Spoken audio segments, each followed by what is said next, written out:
Other black students held white faculty members hostage inside a classroom, even forcing them to ask permission just to use the restroom, when they would then be escorted by black students to the restroom and back.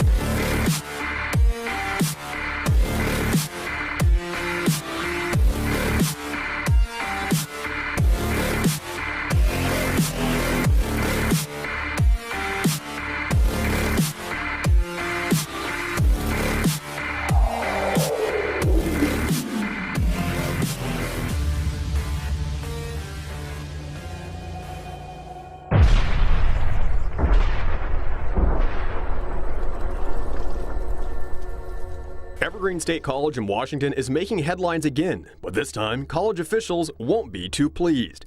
The college famous for hosting a No White People Day is now staring down the barrel of a major funding shortage. It turns out white students resented being told they couldn't come to class that day, and enrollment at the school has plummeted. The school sent out a memo announcing it was expecting a 20% drop in new students this year, leading to a $6 million loss in funding. That's significant and is forcing the school to eliminate 24 faculty lines, as well as canceling openings for 19 vacant staff positions. Evergreen's Chief of Staff, John Carmichael, warned that another 20 staff members could also be let go, saying the layoffs are necessary to stabilize the school's budget. Many are pointing to the school's radical left-wing policies of banning white people from attending classes for an entire day as a major reason for the drop in new students.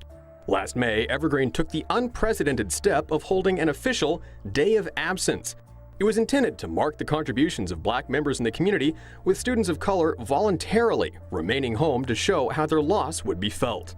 However, it took a darker turn for many as black and other students of color were allowed to attend classes, but white students and faculty were asked to remain home. While the decision wasn't officially mandatory, it was in practice, and when former professor Brett Weinstein decided to hold classes anyways, students threatened his life and began hunting for him on campus. Weinstein says threats of violence from black students forced him to relocate his family in fear for their safety. That the college descended into literal anarchy, and that for days the campus was not under the control of the state. It was under the control of protesters. That there were assaults, there were batteries, there was pressure not to report crimes to the police.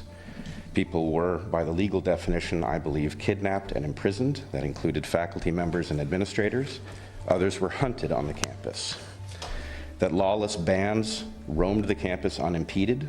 Police were physically and intentionally blocked by protesters. Other black students held white faculty members hostage inside a classroom, even forcing them to ask permission just to use the restroom, when they would then be escorted by black students to the restroom and back. Gangs of black students gathered together in groups around the school, raising their fists and chanting "Black Power," as well as other anti-white racist comments. Weinstein claimed there was a big difference between black students choosing to remain home and white students and teachers being told they weren't allowed to come to school.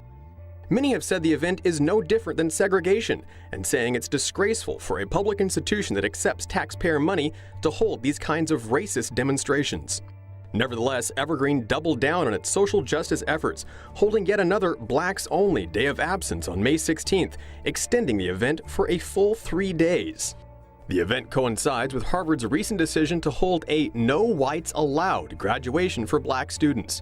Georgetown University followed suit, holding a forum on racism and excluding any white people from attending.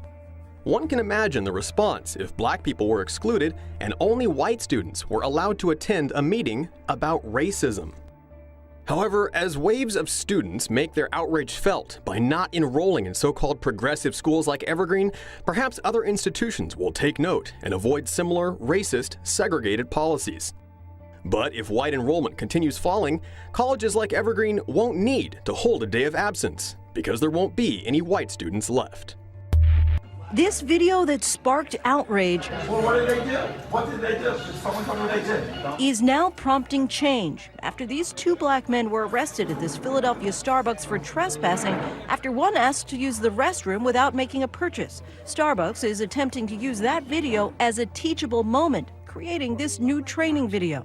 The events in Philadelphia prompted us to bring 8,000 stores and 175,000 partners together on 529, because that is not who we aspire to be.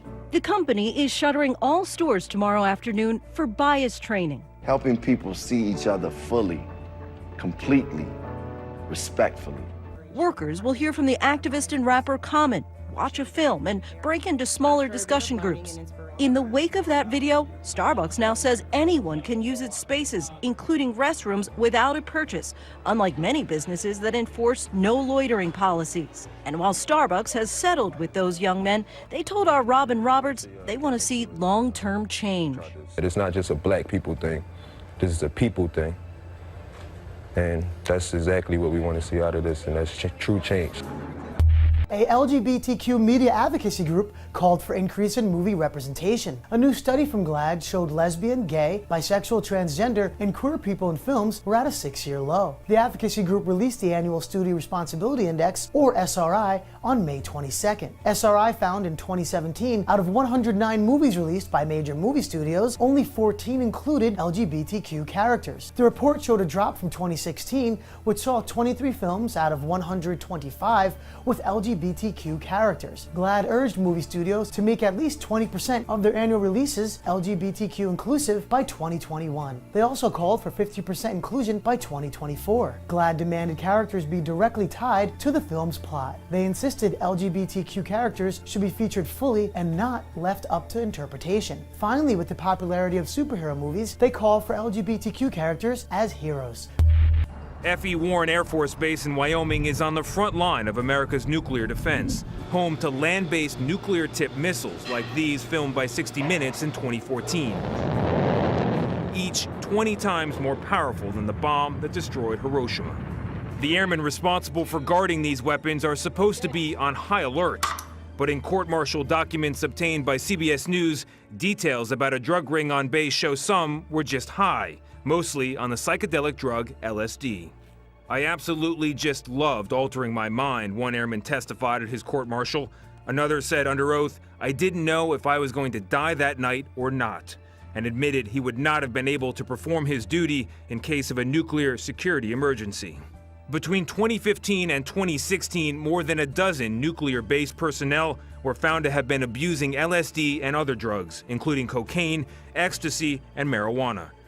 China's state-run Global Times reported that more than 11 million flights and 4 million high-speed train trips have been blocked by China's social credit system by the end of April. The system was introduced in 2014. It allows the state to collect massive data from an individual, including their financial behavior, traffic or public transport violations, and social network presence. A person's behavior is then scored, and if they're labeled as, quote, discredited, they will face multiple restraints such as being unable to fly or get on a train. Business Insider reported that other measures include controlling your internet speed, banning you or your children from entering good schools, and stopping you from getting jobs. Business Insider also reported that there is a list for good citizens who get more matches on dating sites and discounts on bills.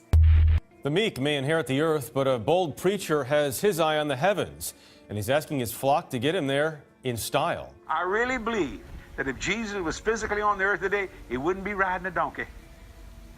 Think about that for a minute. He'd be in an airplane preaching the gospel all over the world. Televangelist Jesse Duplantis is hoping to take the word of Jesus to new heights with help from a $54 million private jet. I've owned 3 different jets in my life, and used them and just burning them up for the Lord Jesus Christ. Duplantis runs a ministry and church outside New Orleans. In a video posted to his website last week, he asked his followers for help funding the aircraft. We're believing God for a brand new Falcon 7X so we can go anywhere in the world one stop. Father, we thank you so. Duplantis is not the first minister to preach the gospel of private flight.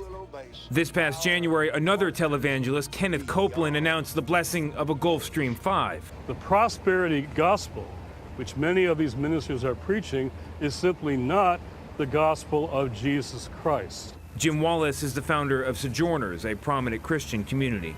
The gospel of prosperity is a biblical heresy and needs to be named as that.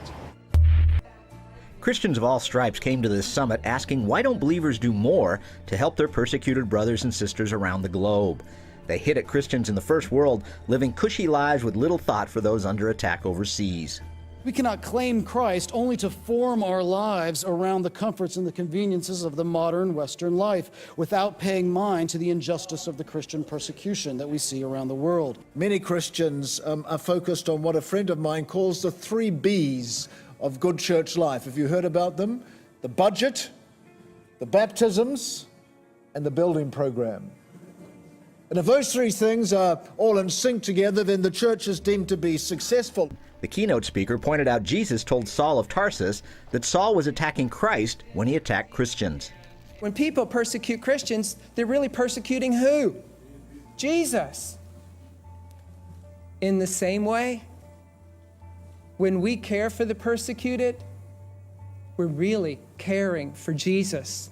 And that's why Jesus said, whatever you did for the least of these brothers and sisters of mine, you did it to me. Spudo said he was once considering how much money to donate to starving Christians in Nigeria. And the Lord whispered something into my heart that I don't believe I'll ever forget. He said, that's me. I'm hungry. And I'm waiting and watching to see who loves me and will give me something to eat. Longtime defender of religious freedom, Frank Wolf, knocked believers' willful silence. The church in the West can never say it does not know what is taking place in Iraq or the Middle East today. And Dr. Martin Luther King, to quote him again, said, in the end, we will remember not the words of our enemies, but the silence of our friends. Wolf then had a warning for America's Christians. If the church slumbers, Washington will scarcely lead the way. Sam Brownback is America's new ambassador at large for international religious freedom. There's more persecution going on now than a number of authorities have said than any time in the history where we've had recorded history. But he said governments that persecute believers ignore studies showing their nations will be less successful and more troubled. If you want less terrorism, you need more religious freedom. If you want more economic growth, you need more religious freedom. A teen encouraged fellow young people to learn about Christian persecution and get involved in fighting it. A friend of my older brother's, he said it really eloquently. Awareness without action is not activism. It doesn't require anything other than put one foot in front of the other and do what God says to do, and do it right now. Just remember, we're here today because Jesus is still being persecuted through his children. And how we respond to them is really our response to Jesus.